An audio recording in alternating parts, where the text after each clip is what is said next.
예, 북한이 지난주 토요일 신형 탄도미사일을 발사한 데 대해 여야는 한 목소리로 비판했습니다. 하지만 여당은 야당을 향해서 안보 이슈를 정쟁에 활용하면 안 된다고 비판했고 야당은 여권이 북한의 굴종적이라고 비난했습니다.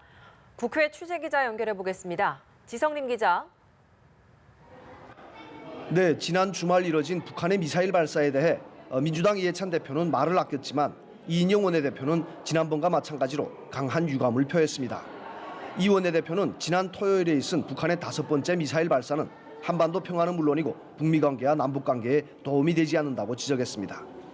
그러면서도 한미 군사훈련이 끝나면 재개될 북미회담에서 긍정적 성과가 도출되길 기대한다는 입장을 밝혔습니다. 야당을 향해선 남북 간 안보 이슈를 정쟁에 활용하지 말라며 근거 없는 불안감을 조성하는 당리당략을 그만두라고 촉구했습니다.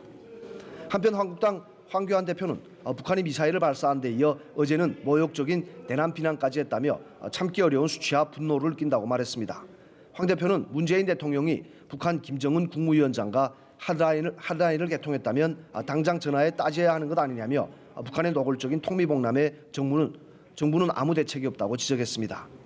특히 우리 국민이 치욕을 당하는데 대통령과 국방부, 여당 모두 입을 다물고 있다며 굴종적인 대북 정책을 고집하면 한국당은 더 강력하게 맞서 싸울 것이라고 목소리를 높였습니다.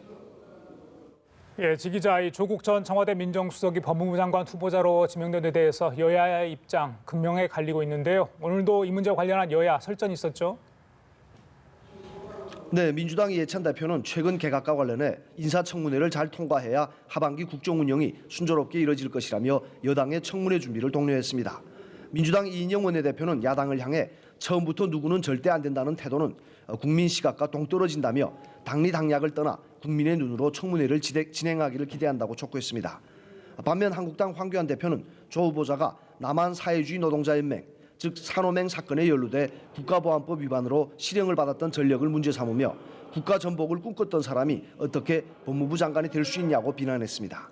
또 조 후보자가 청와대 민정수석으로 재직할 때 인사검증에 실패해 무능이 명확히 드러났고 SNS로 국론 분열만 일으켰다며 조 후보자 지명 철회를 촉구했습니다.